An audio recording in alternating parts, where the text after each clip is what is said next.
into potential civil rights violations with regards to how the WNBA, its leadership, and its players are treating the Golden Goose, Caitlin Clark. Apparently, there's some jealousy that might be manifesting itself into physical, inappropriate conduct. The WNBA just got caught red-handed protecting the wrong players while their biggest star gets destroyed on live television. And what league officials did when the camera stopped rolling will make you question everything you thought you knew about professional sports. The league has fostered a hostile workplace for Ms. Clark's excessive fouling. Yeah, that's bullshit. Targeting and hostile comments from other players and owners. Ms. Clark's targeting may reflect a culture of disparate treatment. Here's what nobody's talking about. Caitlin Clark saved the entire WNBA from complete irrelevance. Merchandise sales exploded 600%. App downloads shot up 600%. Subscriptions jumped 400%. Her team tripled in value overnight. She's literally the reason anyone cares about women's basketball right now. People that are resentful towards her, but it's really not about her, guys. It's about what she represents. So how did the league repay her? They let her absorb 17% of all flagrant fouls in the entire league as a rookie. Think about that. One player out of 144 took 17% of the most brutal hits the sport dishes out. That's double the rate of anyone else. This isn't basketball. This is systematic targeting with a basketball uniform on. But here's where it gets absolutely insane. The WNBA didn't just allow this targeting. They actively protected the players doing it while throwing Caitlin Clark under the bus. There's a very small number of men and women that actually get to live out their dream of playing a professional sport. And we have grown-ass men and women out here doing whatever they can to try to make sure that does not happen. That is the weirdest thing in the world, but it is what it is, and I'm glad that Caitlin has a great head on her shoulder. Let's start with a Kennedy Carter body check that shocked the basketball world.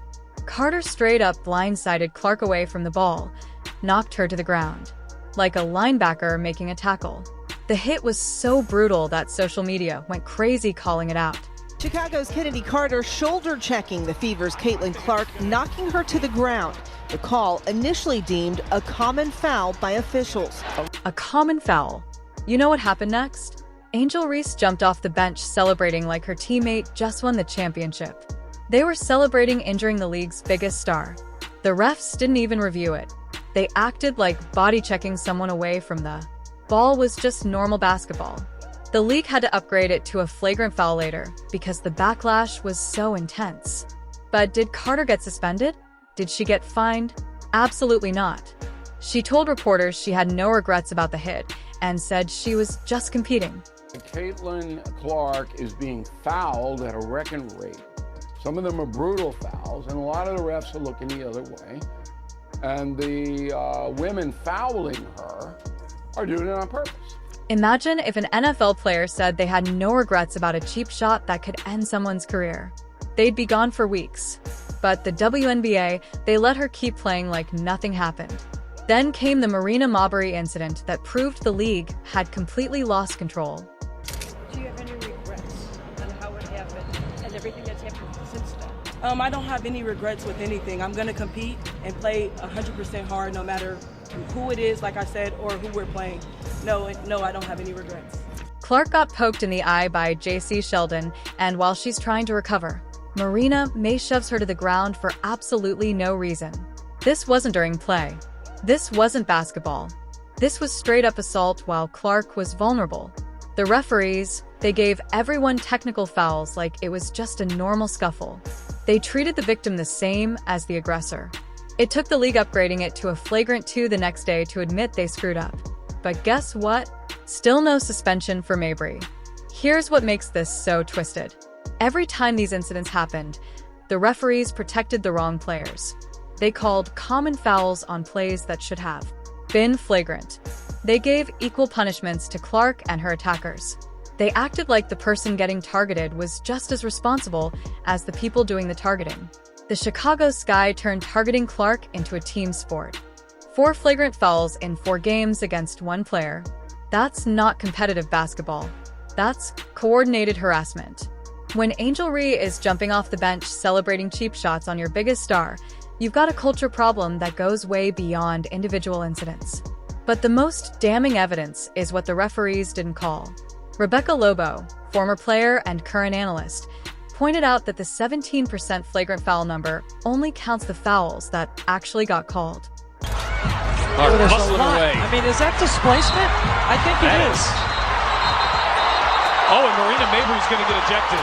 If the officials... She's been tracking all the missed calls, all the cheap shots that got ignored, all the times officials looked the other way when Clark got targeted. If someone actually audited every dirty play that should have been called but wasn't, that 17% number would explode through the roof. Think about how insane this is. In any other professional sport, when a rookie superstar is getting targeted at rates that high, the league steps in immediately. They issue warnings.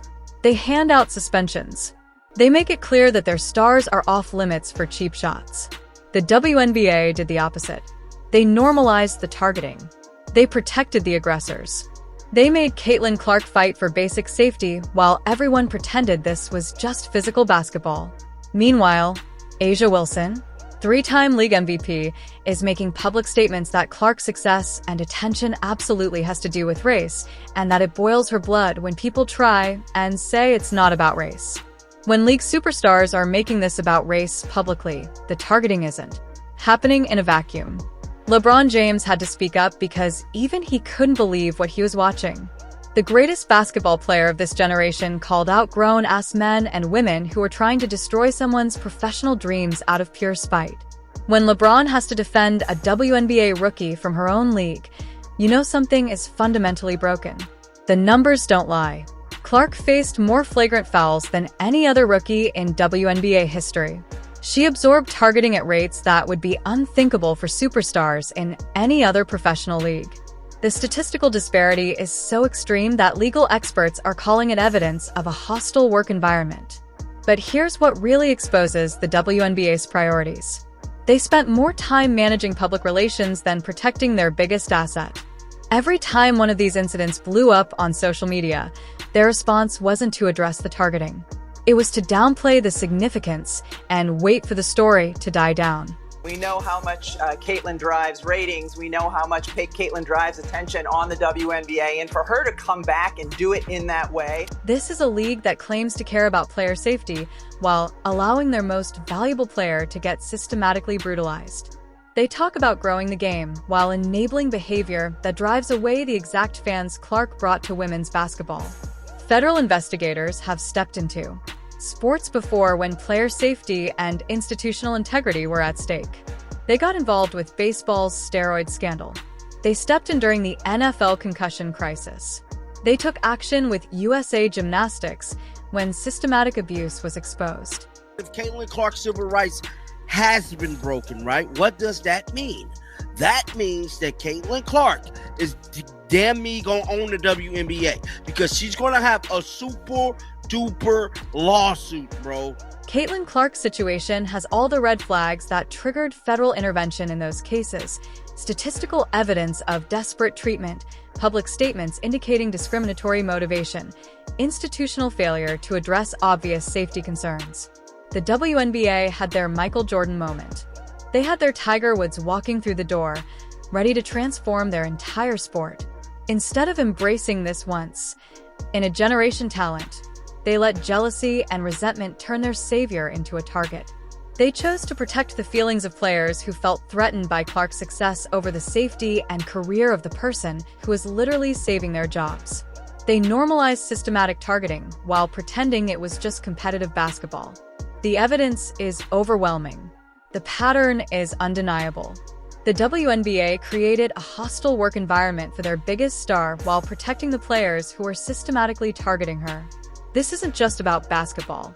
This is about what happens when jealousy and resentment are allowed to corrupt professional competition. This is about institutional failure on a scale so massive that federal investigators might have to step in and fix what the WNBA refuses to address. Caitlin Clark deserved protection. She deserved the same treatment that superstars in every other professional league receive. Instead, she got systematic targeting, referee incompetence, and league officials who cared more about managing controversy than ensuring player safety. The WNBA had everything they ever wanted walking through their door. Instead of celebrating it, they tried to destroy it. And when the full truth comes out, when investigators start reviewing all the footage and communications, the evidence is going to be even more damning than what we can see right now. But wait, it gets even worse. Remember DJI Carrington's eye poke on Clark during the playoffs? The one that gave Clark a black eye and looked completely intentional on replay. The referees didn't even call it a foul. Despite the evident poke, it was not called a foul by the referees. And play continued on the other side of the court until the Fever called a timeout to regain possession and help Clark. Think about that. Your biggest star gets poked in the eye so hard it leaves her with a black eye, and the referees act like nothing happened. The play continued like Clark getting injured was just part of the game plan. Only when Indiana called timeout could they even address what happened to her. Here's the most twisted part. The WNBA seems to have stricter enforcement standards for protecting other players than they do for protecting their own golden goose. When Thomas Clausel lined Angel Ree, instant ejection. When she decked Caitlin Clark with a shoulder that left her hurting. Business as usual. The evidence keeps piling up that this isn't accidental incompetence. It's systematic negligence with a clear pattern. When Marina Maybra shoved Clark after the eye poke incident, officials gave Clark herself a technical fall along with everyone else involved. She is being unfairly treated. That is going to be a problem for the WNBA. They penalized the victim equally with her attacker. Imagine getting assaulted and then getting punished for being assaulted. The psychological warfare extends beyond just the physical targeting. Every time one of these incidents happened, Clark had to stand up, dust herself off, and continue playing while knowing the league wasn't going to protect her. She had to keep her mouth shut, stay professional, and pretend like systematic targeting was just part of the game. Meanwhile, her attackers faced zero real consequences. Kennedy Carter's shoulder check that knocked Clark down was only upgraded to a flagrant one after public outrage with no suspension or meaningful punishment. The message was crystal clear. You can target Caitlin Clark and get away with it. The most damning evidence comes from what didn't happen. No suspensions for targeting the league's biggest star. No warnings issued to teams or players. No public statements about protecting superstar players. No policy changes to address obvious targeting patterns. The WNBA's response to systematic abuse of their most valuable asset was complete institutional silence. The federal investigators who are now looking into this situation have precedent for sports intervention. When systematic problems threaten player safety and competitive integrity, the government steps in. The statistical evidence of disparate treatment combined with public statements about racial motivation creates exactly the kind of hostile work environment that federal civil rights law was designed to address. What makes this story even more tragic is that Caitlin Clark handled everything with incredible grace and professionalism. Even when asked about the DJI Carrington eye poke, Clark defended her attacker, saying it wasn't intentional by any means and laughing off suggestions otherwise. She refused to play victim even when the evidence was overwhelming that she was being systematically victimized. The league failed her at every level. The referees failed to protect her. The officials failed to punish her attackers. The executives failed to address the obvious pattern, and the players' union failed to stand up for workplace safety when their biggest star was being targeted. This isn't just about one player or one league anymore. This is about institutional failure so complete that federal investigators might have to step in and fix what the WNBA refused to address themselves. When civil rights lawyers are calling for government intervention in professional basketball, you know the situation has moved far beyond normal competitive dynamics. The evidence is overwhelming. The pattern is undeniable. And the implications are staggering. The WNBA created a hostile work environment for the player who saved them from irrelevance. And now they're going to face the consequences of that decision. Hit that subscribe button if you want the real truth about what's happening in professional sports.